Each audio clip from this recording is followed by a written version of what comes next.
अस्सलाम वालेकुम। मुनाफ़ शफ़ी हाजिर है नई वीडियो जिसका मौजू है शिर्क और तौहीद। लेकिन इसका थंबनेल देखकर आप लाजमी हैरान हो रहे होंगे, परेशान हो रहे होंगे कि अगर शिर्क के बारे में ये लिखा गया है शिर्क अकबर, शिर्क असगर, शिर्क खफ़ी, तो ये आंसर रॉन्ग कैसे हो गया है, थंबनेल पर ऐसा क्यों दिया गया है। तो इसके लिए हमें इसके क्वेश्चन की तरफ चलना पड़ेगा कि ये क्वेश्चन कैम्ब्रिज में आया था। तो उस क्वेश्चन की वर्डिंग क्या थी कि जिसका ये आंसर लिखा जाता तो गलत होता। तो चलें, ये क्वेश्चन है, एसोसिएटिंग पार्टनर्स शिर्क is opposed to believing in the oneness of God Tawheed and can be divided into three main categories. Write about each category. 10 marks का क्वेश्चन था, मई जून 2017 में पेपर 22 में आया था। स्टूडेंट्स का जो रिस्पॉन्स था वो भी आप देख लीजिए। जी हाँ, स्टूडेंट का आंसर इस तरह से था कि उन्होंने इसे शिर्क को तीन कैटेगरीज, शिर्क अकबर, शिर्क असगर, शिर्क खफी में डिवाइड किया था।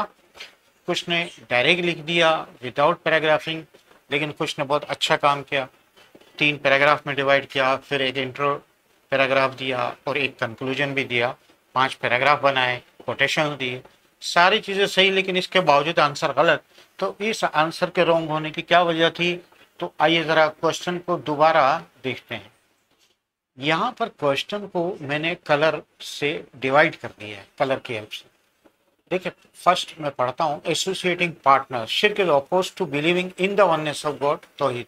शिर्क जो है वो तौहीद के अपोजिट है, ठीक है। And can be divided into three main categories. अब ये बात दोनों के लिए है कि ये तीन मेन कैटेगरीज में डिवाइड किए जा सकते हैं और ऑपोजिट हों वो कैटेगरीज।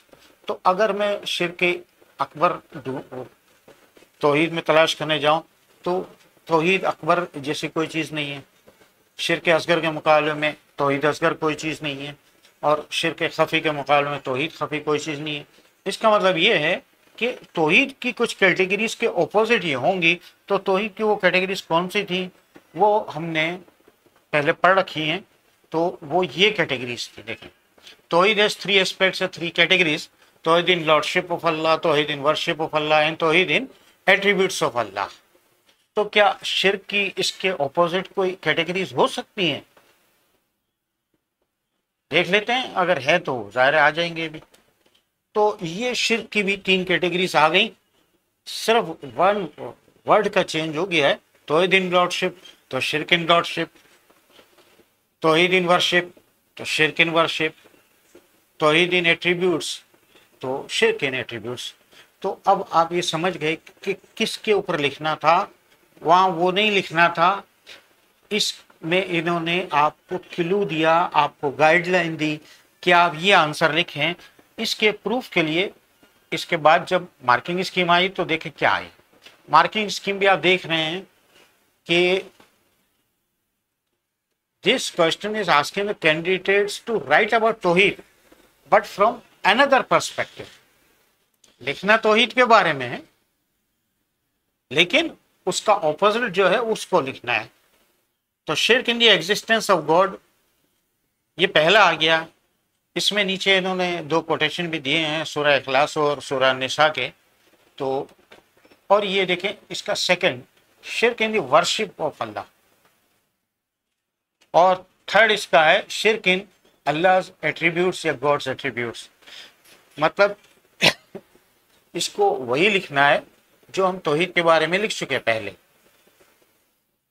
अब इसमें ज़ाहिर जो मिस्टेक हुई है वो एक कॉमन मिस्टेक है, उससे कहते हैं कि एड्रेसिंग द क्वेश्चन, यानी क्वेश्चन का आंसर देना वही जो क्वेश्चन में पूछा गया है, ना कि वो जो रट्टा लगाया गया है। तो ये इससे हमें लेसन मिला कि write what the question asked, not what you memorise. ये एक इंपॉर्टेंट चीज़ है कि क्वेश्चन पढ़ें, सबसे पहले उसमें तलाश करें कि आपका मेन टॉपिक क्या है। मेन टॉपिक वहां पर तौहीद और शिर्क थे। दूसरी बात कि कोई लिंक दिया गया, बोला दे आर ऑपोजिट, लिंक आ गया। तीसरी बात, थ्री कैटेगरीज, तो आपने तीन कैटेगरीज लिख देनी है।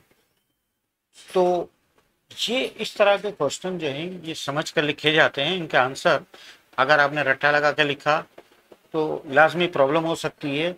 मार्क्स आपको लेवल 4 के 8 मार्क्स तो क्या मिलेंगे, 6-7 मिल जाए तो गनीमत है। तो उम्मीद है कि ये वीडियो आपको पसंद आई होगी। अगर पसंद आई तो लाइक करें, शेयर करें दोस्तों के साथ, और अगर मेरा चैनल सब्सक्राइब करें तो बहुत अच्छा है। आपको आएंगे ऐसी वीडियोस मिलती रहेंगी इंशाअल्लाह। अल्लाह आपका हामी हो, नासिर हो।